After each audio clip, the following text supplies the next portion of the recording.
भगवान की जय। राधे राधे मित्रों, अब हम यहाँ से पढ़ेंगे श्री तृतीय अध्याय में। परंतु जो मनुष्य मुझ में दोषारोपण करते हुए मेरे इस मत के अनुसार नहीं चलते हैं, उन मूर्खों को तू संपूर्ण ज्ञानों में मोहित और नष्ट हुए ही समझ। सभी प्राणी प्रकृति को प्राप्त होते हैं और अपने स्वभाव के परवश हुए कर्म करते हैं। ज्ञानवान भी अपनी प्रकृति के अनुसार चेष्टा करता है, फिर इसमें किसी का हट क्या करेगा। इंद्रिया के अर्थ में अर्थात प्रत्येक इंद्रिय के विषय में राग और द्वेष छिपे हुए स्थित है। मनुष्य को उन दोषों के वश में नहीं होना चाहिए, क्योंकि वे दोनों ही इसके कल्याण मार्ग में विघ्न करने वाले महान शत्रु हैं। अच्छी प्रकार आचरण में लाए हुए दूसरे के धर्म से गुण हित भी अपना धर्म अति उत्तम है।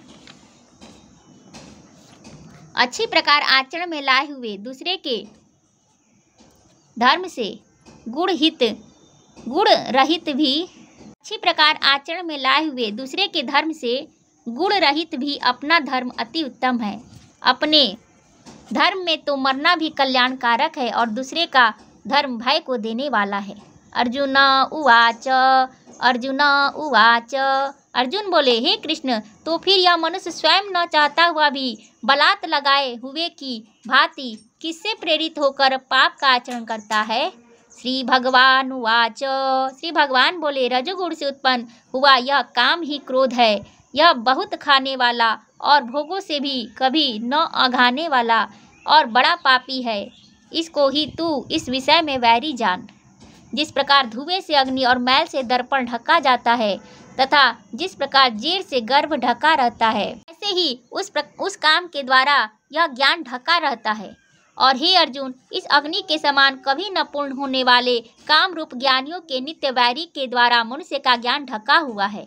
इंद्रिया, मन और बुद्धि ये सब इसके वास स्थान कहे जाते हैं। यह काम इन मन, बुद्धि और इंद्रियों के द्वारा ही ज्ञान को आच्छादित करके जीवात्मा को मोहित करता है। इसलिए हे अर्जुन, तू पहले इंद्रियों को वश में करके इस ज्ञान और विज्ञान का नाश करने वाले महान पापी काम को अवश्य बलपूर्वक मार डाल, है ना। इंद्रियों को स्थूल शरीर से पर यानी श्रेष्ठ, बलवान और सूक्ष्म कहते हैं। इंद्रियों को स्थूल शरीर से पर यानी श्रेष्ठ, बलवान और सूक्ष्म कहते हैं। इन इंद्रियों से पर मन है और मन से भी पर बुद्धि है, और जो बुद्धि से भी अत्यंत पर है वह आत्मा है। इस प्रकार बुद्धि से पर और सूक्ष्म, बलवान और अत्यंत श्रेष्ठ आत्मा को जानकर और बुद्धि के द्वारा मन को वश में करके, हे महाबाहो, तू इस काम रूप दुर्जय शत्रु को मार डाल। ओम तत्सदिति श्रीमद्भगवत गीतासु उपनिषत्सु ब्रह्म विद्यायां योगशास्त्रे श्रीकृष्णार्जुन संवादे कर्मयोगो नाम तृतीयोऽध्यायः। जय श्री कृष्ण, जय श्री राधे। करुणा करो कष्ट हरो ज्ञान दो भगवन, भव में फंसी नाव मेरी तार दो भगवन। दर्द की दवा तुम्हारे पास है, जिंदगी दया की है भीख मांगती। मन में बसा कर तेरी मूर्ति, उतारू मैं गिरधर तेरी आरती। मन में बसा कर तेरी मूर्ति, उतारू मैं गिरधर तेरी आरती। जय श्री कृष्ण भगवान की जय।